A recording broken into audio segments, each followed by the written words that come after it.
Karibu katika simulizi yetu ya leo ambapo tunazama katika historia na utamaduni wa kabila la Wahaya, wakazi wa mkoa wa Kagera, kaskazini magharibi mwa Tanzania.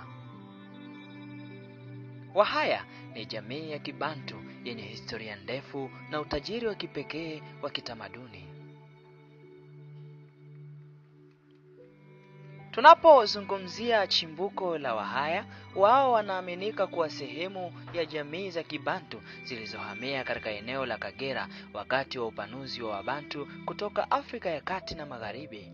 Huku ushahidi wa kiarkeolojia unaonyesha kuwa walikuwa miongoni mwa wakazi wa awali wa eneo hilo, wakihusishwa na utamaduni wa Urewe ambao ulienea katika eneo hilo kuanzia karne ya 5 kabla ya Kristo hadi karne ya 6 baada ya Kristo.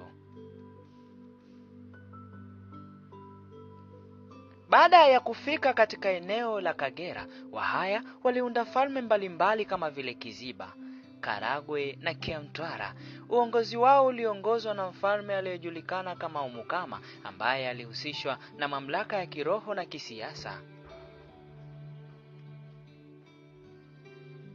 Tunapozungumzia makazi ya Wahaya, wao walijenga nyumba zao kwa mtindo wa kipekee unaoitwa mushonge. Nyumba hizi zina umbo la mviringo na paa la nyasi lililoshuka hadi chini, zikifanana na mzinga wa nyuki. Zinadumu kwa muda mrefu licha ya kuwa zinajengwa kwa kutumia miti, nyasi na udongo pekee. Huwezi kuzungumzia kabila la Wahaya ukaacha nyuma shughuli za uzalishaji mali baina yao. Katika maisha yao ya kila siku, Wahaya walitegemea sana kilimo cha migomba maarufu kama ekitoke kwa lugha ya Kihaya.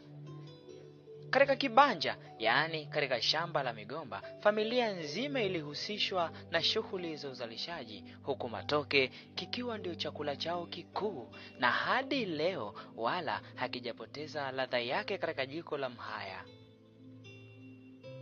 Si hapo tu, Wahaya pia walikuwa miongoni mwa wazalishaji wa mwanzo kabisa wa kahawa aina ya Robusta.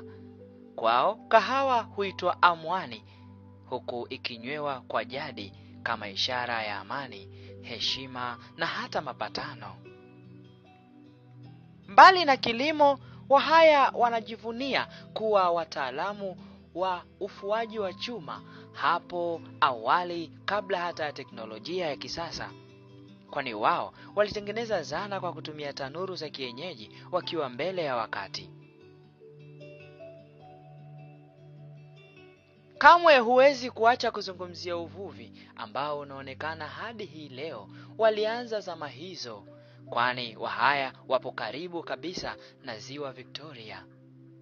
Pia Wahaya wanajihusisha na uwindaji wa senene au nsenene, huku wakitumia mitego maalumu ambayo wanaitengeneza wao wenyewe kwa ufundi wa hali ya juu.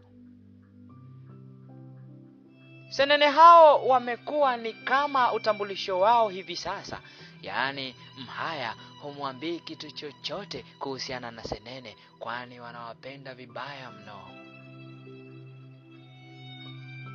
Wanazo mila na desturi zao, huku moja ya mila hizo ikiwa ni ndoa, ambazo zina taratibu maalumu kama vile mahari na sherehe za kifamilia. Hata katika matukio ya vifo pia, Wahaya wanazo taratibu maalumu za mazishi zinazohusisha mavazi maalumu na ibada za kuenzi marehemu.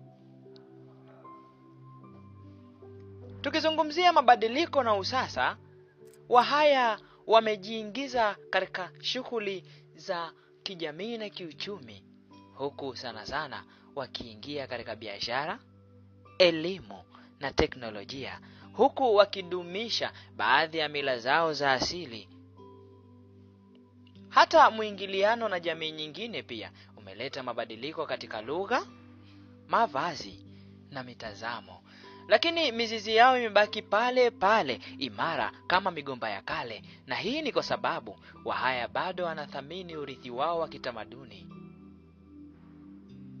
Na hii ndiyo simulizi ya Wahaya, jamii yenye historia ndefu, utamaduni wa kipekee na uwezo wa kuhimili mabadiliko ya wakati. Urithi wao ni hazina ya taifa letu na ni fahari kuu kuutambua na kuuenzi.